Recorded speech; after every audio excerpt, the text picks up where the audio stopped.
Distinguished guests, please take your seats. The program is about to begin. Thank you.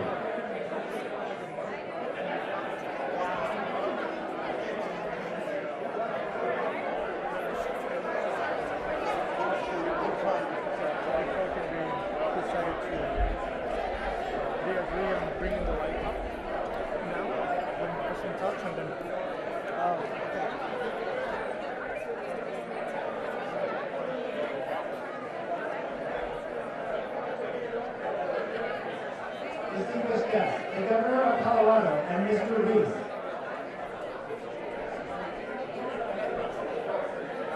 Thank you, sir. Appreciate you.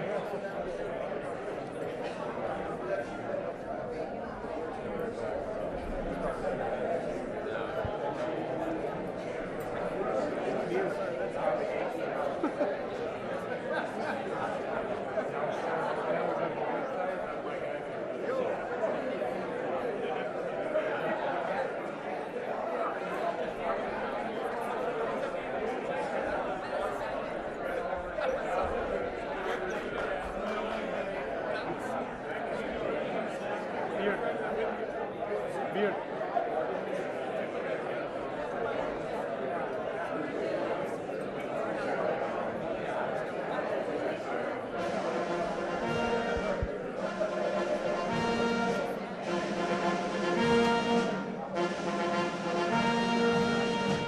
Distinguished guests, please welcome the President of the United States and Dr. Biden, accompanied by the Governor of Utah and Mrs. Cox.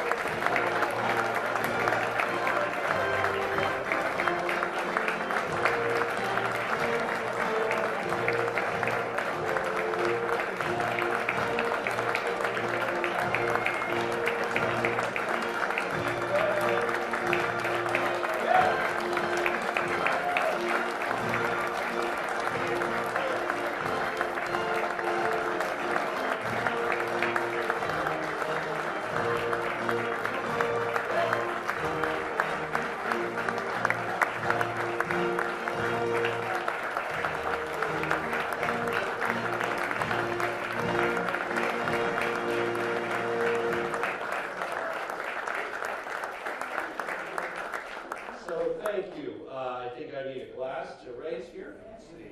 Okay, there we go. Thank you. Mr. President, I thank you for you graciously hosting our governors from across the nation, from these United States of America. We have a lot more in common and a lot more that brings us together as Americans for love of country and love of the people of our country. As Yogi Berra said, and I know you're a fellow baseball fan, I'm a Rockies fan. It's one of those expansion teams out west. We haven't done very much yet. Give us a few more years. The game is simple, but it's never easy. And I think that really applies to public service, right? At its core, the work we do every day is simple, but that doesn't mean that it's ever easy work. I know that you work so hard as president, our governors, Republicans, Democrats, from the west, the east, the north, the south, all coming together. And we're so grateful for you and Dr. Jill Biden hosting us here at the beautiful White House today. To the President and Dr. Biden.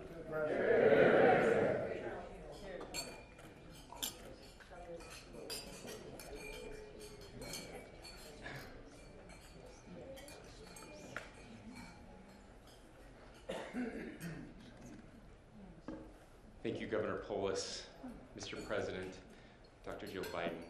Thank you for hosting us in this beautiful place, this special night. It's so amazing to be here. This never gets old.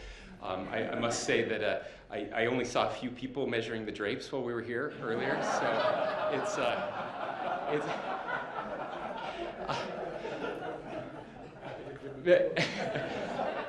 Madam Vice President, Second Gentleman, thank you as well for your service. Now look, Mr. President, you and I are both up for re-election this year. We belong to different parties. The political playbook says that I should not be doing this, toasting the President of the United States from a different party. Maybe it's mutually assured destruction tonight, so that But here's what I want to say, and I think this is very important. This organization, the National Governors Association, represents the very best of America. It harkens back to another time, another era when we did work together across partisan lines, where there was no political danger in appearing with someone from the other side of the aisle. And we have to keep this. We have to maintain this. We cannot lose this. We are one of the last vestiges of another time, but we are also the beginning of a better time. I believe that.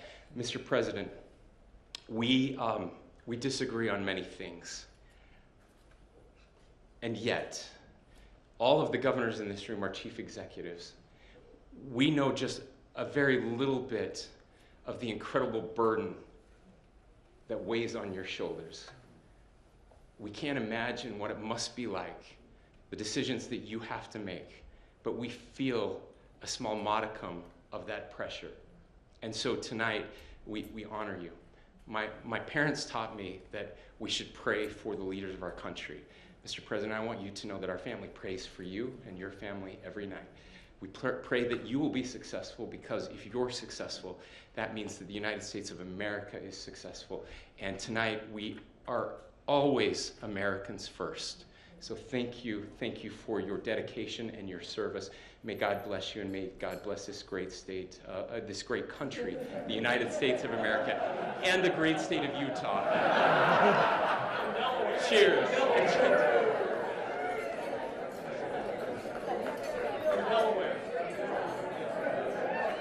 I must say, I have to do one thing for the cameras, for my people at home. This is ginger ale. I'm from Utah, and the president also told me to hold it in my left hand because I don't actually drink alcohol, and if I'm going to toast, I should always hold it with my left hand. You taught me that.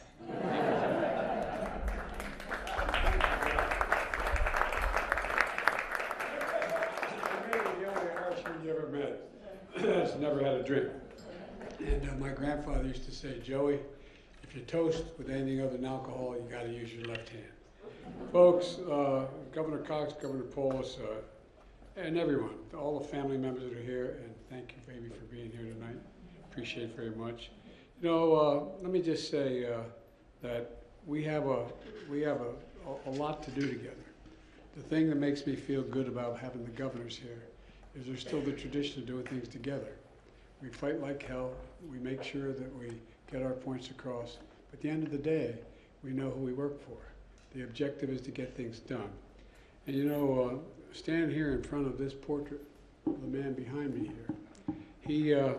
He said, and I want to make sure I get the quote exactly right. He said, the better angel, he said, we must address the council and adjust the better angels of our nature.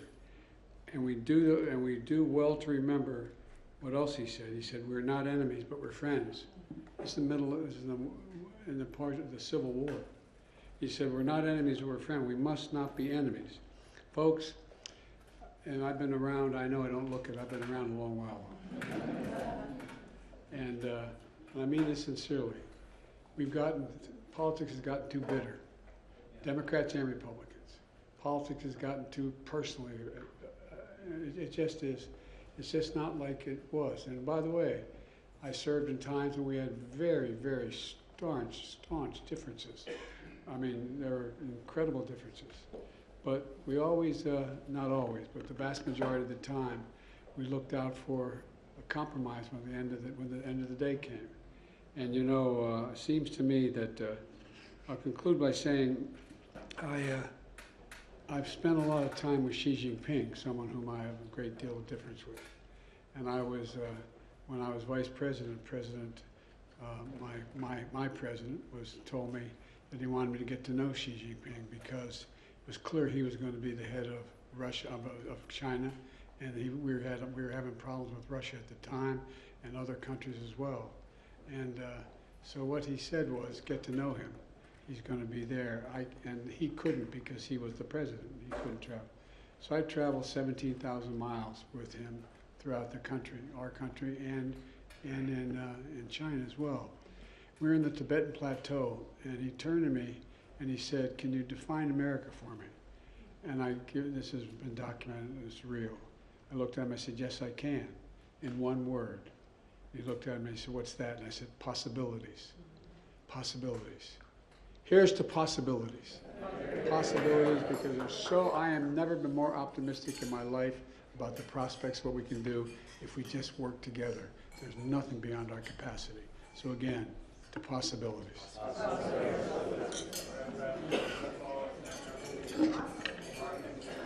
Okay. I'm right here.